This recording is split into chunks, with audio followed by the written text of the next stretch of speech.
Hello dear, welcome to KSL campus. तो जैसा कि आपको पता है, हमने पाइपिंग सिस्टम में जो है कि मेजर लॉस और माइनर लॉस पढ़ लिया है। आपको ये चीज़ पता चल गया है कि मेजर लॉस और माइनर लॉस क्यों होता है, क्या होता है। अब हम जो है पाइपिंग सिस्टम पढ़ेंगे।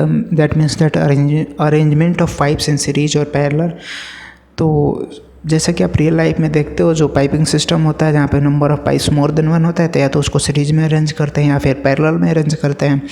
तो सबसे पहले जो है कि हमें क्या करना है उसको स्टडी करेंगे, so that we can convert that piping system. मतलब जो number of pipes more than one है, जैसे 3 पाइप्स 4 पाइप्स 6 पाइप्स एक जगह लगे हैं, तो उनको सबको मिला के एक इक्विवेलेंट पाइप में हम एक तरीके से ला सकें, सो दैट हम उस पर फर्दर स्टडी कर सकें। तो नाउ जैसे कि सबसे पहले स्टडी करते हैं सीरीज कनेक्शन के बारे में। तो सीरीज कनेक्शन ऑफ पाइप्स के बारे में, तो चाहे सीरीज हो या फिर पैरेलल हो, सब में एजम्पशन से लेते हैं कि माइनर लॉसेस नेगलेक्ट करेंगे कि इक्विवेलेंट में पाइप में हमें चेंज करना है। तो और फ्रिक्शन फैक्टर सारे पाइप्स में ये मानेंगे कि इक्वल है। दैट मीन्स दैट अगर नंबर ऑफ पाइप n लगा हुआ है तो F1 is equal to F2 is equal to F3 is equal to so on Fn is equal to सबका वैल्यू कितना होगा, F के बराबर, फ्रिक्शन फैक्टर इक्वल होगा। ओके, जैसा कि हम कंसीडर करें हमारे पास कोई 2 रिजर्वोयर्स हैं जिसमें कि वाटर फिलअप है और इसमें पाइपिंग सिस्टम अरेंज है। Pipe 1 pipe 2 of larger cross section, pipe 3 of smaller cross section. मतलब सबकी क्रॉस सेक्शन अलग है, तो इसको पाइप 1, इसको पाइप 2, इसको पाइप 3 बोलें, और ये सारे किसमें सीरीज में अरेंज हैं। तो यहाँ पे देखें हम एक चीज़ हमें पता चलता है कि जो डिस्चार्ज है वो सब में सेम है। मतलब कि यहाँ पे अगर क्यू डिस्चार्ज आ रहा है पाइप 1 में, तो पाइप 2 में भी तो क्यू ही डिस्चार्ज आएगा। ऐसा नहीं कि बढ़ थोड़ी जाएगा, यहाँ पे और कोई रिजर्वायर थोड़ी कनेक्टेड है पाइप 2 से, तो यहाँ पे क्यू ही होगा डिस्चार्ज की वैल्यू, यहाँ पे क्यू ही होगा। That means that discharge in pipe 1 is equal discharge in pipe 2 is equal to discharge in pipe 3, that is equal to Q के बराबर ही होगा। नाउ अगर हम रिजर्वायर 1 में अगर हम पॉइंट ए और रिजर्वायर 2 में पॉइंट बी कंसीडर करें, तो यहाँ पे जो डेटम हेड हैं यानी कि Z1 और Z2 दोनों में अलग अलग है, जिसके कारण फ्लूइड का फ्लो होगा बिटवीन पॉइंट ए और पॉइंट बी। तो अगर हम काउंट करें कि हेड लॉस किसके वजह से हो रहा है, तो आपको एक चीज़ पता है, head loss due to piezometric change in piezometric head होगा। तो हम अप्लाई करें अगर फॉर्मूला कि piezometric head at point 1 minus का piezometric head at point 2 is equal to head loss between piping system, that is head loss in pipe 1 plus head loss in pipe 2 plus head loss in pipe 3। मतलब सब head loss को मिला के, और ये equal होगा change in piezometric head between point A और B. Okay, दोनों के बीच में जितनी चेंज आएगी, जैसे कि हम अब इन सारे पाइप्स को इक्विवेलेंट पाइप में चेंज करें, जैसे कि मैंने बताया था कि इक्विवेलेंट पाइप में चेंज करेंगे, तो सेम वहीं दोनों रिजर्वायर्स के बीच में जिसकी कि डेटम हाइट Z1 और Z2 है, तो यहाँ पे तीनों पाइप्स को हमने हटा के एक इक्विवेलेंट डायमीटर का और इक्विवेलेंट लेंथ का एक इक्विवेलेंट पाइप हमने बनाया। तो हमारे पास ना वो जो HF यानी हेड लॉस होगी वो इक्विवेलेंट हो जाएगी फॉर इक्विवेलेंट पाइप।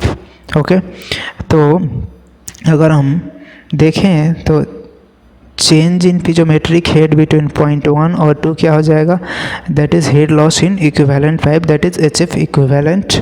नाउ तो अगर हम HF इक्विवेलेंट की वैल्यू निकालना चाहें तो हमें पता है कि HF इक्विवेलेंट क्या होगा, बिकॉज हम HF इक्विवेलेंट कब निकाल रहे हैं, इक्विवेलेंट पाइप के लिए निकाल रहे हैं आफ्टर एडिंग पाइप 1 2 3। तो यहाँ पे हेड लॉस भी ऐड होगा, that is HF equivalent is equal to head loss in pipe 1 plus head loss in pipe 2 plus head loss in pipe 3, सबका समेशन होगा equivalent head loss for equivalent pipe. तो हमारे पास अगर मान लो कि number of pipes जो है 3 से ज़्यादा हैं, तो हमारे पास HF फाइनली क्या हो जाएगा, head loss in pipe 1, head loss in pipe 2, head loss in pipe 3, head loss in pipe 4 and so on up to number of pipes n है तो n तक। तो हमारे पास एक फॉर्मूला आपने पढ़ा होगा और देखा होगा कि HF is equal to FL Q square upon में 12.1 D⁵। ठीक है, आपने जब मेजर लॉसेस पढ़ा था तो ये फार्मूला ज़रूर ही पढ़ा था। ओके, अब वो फार्मूला मत लगा देना, HF is equal to FL V square upon में 2 ZDO, यहाँ पे एप्लीकेबल नहीं है। इक्विवेलेंट में चेंज करने के लिए, तो ये वाला जब फॉर्मूला लगाएंगे तो पाइप 1 के लिए लगाएंगे तो यहाँ पे लेंथ हो जाएगा L1D और डायमीटर D1 हो जाएगा। इक्विवेलेंट के लिए L इक्विवेलेंट D इक्विवेलेंट हो जाएगा। उसी तरीके सिमिलर 2 के लिए 3 के लिए एंड सो ऑन। तो नाउ इससे एक चीज़ आपको पता चलता है कि एफ सब में इक्वल है तो ये कट जाएगा, कांस्टेंट 12.5 है भी कैंसिल आउट हो जाएगा और जो डिस्चार्ज है भी इक्वल है तो कट जाएगा। लेकिन हमारे पास एक चीज़ पता चलेगा कि length of equivalent pipe upon में diameter of equivalent pipe power 5 ये इक्वल होगा लेंथ ऑफ पाइप 1 अपॉन में diameter of pipe 1 power 5 up to, ये ऐड होते जाएगा सारे पाइप्स के लिए up to n pipes. That means that कि इक्विवेलेंट लेंथ अपॉन में इक्विवेलेंट डायमीटर पावर 5 ये प्रोपोर्शनल है summation of i is equal to 1 से n, और या फिर इक्वल है, इक्वल ही बोलो, li अपॉन में di पावर 5। ठीक है, तो इसको क्या बोलते हैं, इस इक्वेशन को, इसको बोलते हैं ड्यूप्यूट्स इक्वेशन बोलते हैं, इसको ड्यूप्यूट्स इक्वेशन। और इस इक्वेशन से डायरेक्टली लगा के आप इक्विवेलेंट पाइप का लेंथ और डायमीटर निकाल सकते हो। मतलब कि मैंने यहाँ पे तो प्रूफ करके दिखाया है।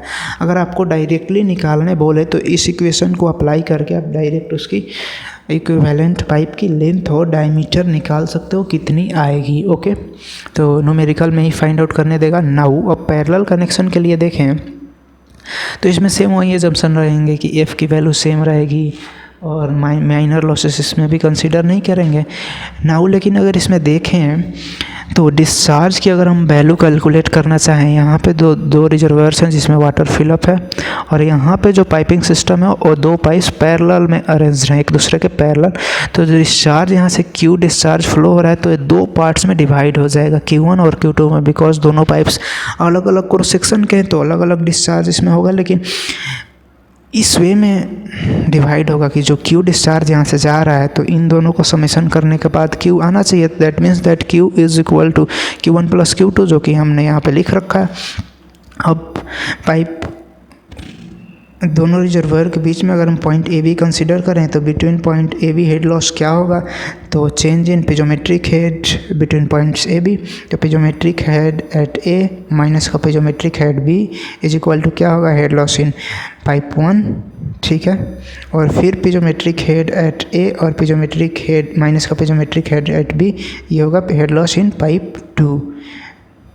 अगर इस रास्ते से जाएं तो इसमें हेड लॉस, इस रास्ते से जाएं तो इसमें जितना हेड लॉस आ रहा है उसको ले रहे हैं। ऐसा तो नहीं हो सकता, दोनों का समेशन तो नहीं ले सकते ना यहाँ पे।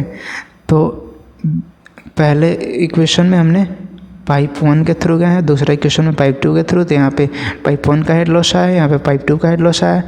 अब L1 D1 L2 D2 और रिस्पेक्टिवली जैसे वहाँ ऊपर यूज़ किया था पाइप 1 और पाइप 2 के लिए लेंथ और डायमीटर का फॉर्मूला ना हो। तो एक चीज़ हमें यहाँ पे पता चलता है कि जो हेड लॉस का वैल्यू होगा वो सेम होगा, इक्वल होगा। मतलब पाइप 1 में जितना हेड लॉस होगा उतना ही पाइप 2 में, वहीं इतना ही पाइप 3 में, उतना ही पाइप 4 में हेड लॉस की जो वैल्यू होगी वो इक्वल होगी। बिकॉज यहाँ पे जो है लेंथ पाइप्स की सेम है, पैरेलल में अरेंज है तो, और डायमीटर भी सिमिलर होगी, तो हेड लॉस की वैल्यू जो होगी सेम होगी। लेकिन एक चीज़ आप देख सकते हो यहाँ पे कि अगर इन दोनों को मिला के हमें इक्विवेलेंट निकालना होगा, इक्विवेलेंट पाइप निकालना होगा, तो अगर इसको हम डायग्राम बनाए तो दो रिजर्वायर्स के बीच जो कनेक्शन अब होगा तो इक्विवेलेंट पाइप का कनेक्शन होगा। ओके, और इसकी लेंथ क्या होगी, इक्विवेलेंट लेंथ, और डायमीटर इक्विवेलेंट आएगी। ठीक है, जैसा कि हमने यहाँ पे बना रखा है। ओके, और इसमें जो होगी हेड लॉस भी इक्विवेलेंट अब आएगी, मतलब कि हेड लॉस इक्विवेलेंट जो इसकी आएगी वो भी निकालेंगे और डिस्चार्ज Q होगा। फाइनली सबको जोड़ के Q1 Q2 Q3 Q4 जितने नंबर ऑफ पाइप्स हैं, तो हमारे पास अगर दो पॉइंट्स हैं रिजर्वोयर A और B के बीच, A और B, तो यहाँ पे piezometric head at point 1 minus का piezometric head at point 2 that is equal to equivalent head loss in equivalent diameter और लेंथ की पाइप में। तो अगर हम यहाँ पे इक्वेशन हम लगाएं कौन सी फॉर्मूला में, इस वाले फॉर्मूला में discharge is equal to equivalent pipe में discharge is equal to Q1 plus Q2 plus Q3 plus Qn up to n तक। ओके, तो आपको एक चीज़ पता है कि HF इज इक्वल टू कितना होता है, FL Q स्क्वायर अपॉन में 12.1 D पावर 5। अब यहाँ से Q की वैल्यू निकाले तो कुछ इस तरीके से आएगा, Q square is equal to HF into का 12.1, सॉरी फिर से निकालें, Q square is equal to HF equivalent बोलो या फिर HF बोल दो, बिकॉज HF इक्विवेलेंट जो है HF1 के बराबर है, HF2 के बराबर है, सब सारे में हेड लॉस इक्वल है। तो नाउ अगर HF into 12.1 into D power 5 upon में FL लगाएं ये वाला, तो यहाँ पे अगर 1 के लिए लगाएं तो 1 हो जाएगा, 2 के लिए लगाएं 2 हो जाएगा, लाइक दैट। तो अगर Q की वैल्यू लिखें तो सबके पावर में क्या आ जाएगा, 1/2, मतलब रूट ओवर आ जाएगा। तो दैट मीन्स दैट हमारे पास फाइनली कट क्या बचा जाएगा, ऊपर में D पावर 5 और नीचे में L पावर 1 और होल पावर 1/2 Q की वैल्यू। ओके, तो इसके प्रोपोर्शनल होगा। दैट मीन्स दैट अगर Q इक्विवेलेंट निकालें तो D इक्विवेलेंट पावर 5 और L इक्विवेलेंट पावर 1 और होल पावर 1/2। तो अगर तोड़ दें 1/2 पावर को तो हमारे पास फाइनली यही फॉर्मूला आ जाएगा, D इक्विवेलेंट पावर 5/2 और अपॉन में L इक्विवेलेंट पावर 1/2। ये होगा summation of D1 power 5/2 plus L1 power 1/2 plus D2 power 5/2 plus L2 power 1/2 and plus का so on up to n, जितना नंबर ऑफ पाइप्स है। ओके, अगर n पाइप्स के लिए पैरेलल में हम निकालना चाहें तो D इक्विवेलेंट कैसे आएगा, तो आप एक चीज़ आपको पता है, अगर लेंथ सबका सेम है, पैरेलल में लगाए तो लेंथ सेम ही है, बिकॉज रिजर्वायर एक दूसरे से एक ही मतलब पास एक ही इक्वल डिस्टेंस पे होंगे। ओके, लेकिन डायमीटर अगर अलग अलग है या फिर डायमीटर D है, तो अगर हम निकालना चाहें सब पाइप्स के डायमीटर और लेंथ इक्वल है, जैसे कि मैंने बोला था उस केस में, तो आपके पास D इक्विवेलेंट पावर 5/2 यह आ जाएगा n इंटू D पावर 5/2। तो यहाँ से अगर D इक्विवेलेंट निकालें तो n पावर 2/5 इसका उल्टा हो जाएगा और D। ओके, तो इस फार्मूला को आप यहाँ पे याद रखना कि D इक्विवेलेंट अगर लेंथ और डायमीटर आपका जो है पाइप सारे पाइप्स का इक्वल है तो ये D इक्विवेलेंट का फार्मूला लग जाएगा। जैसे कि हमारे पास यहाँ पे 2 रिजर्वायर हैं, रिजर्वायर 1 और रिजर्वायर 2, इनके बीच में बहुत सारे number of n pipes connected हैं और सबकी लेंथ इक्वल है, सबकी डायमीटर इक्वल है और इन सबको इक्विवेलेंट पाइप में चेंज करना है, तो ये फार्मूला D इक्विवेलेंट के लग जाएगा। ओके, तो इस लेक्चर में इतना ही। Now thank you.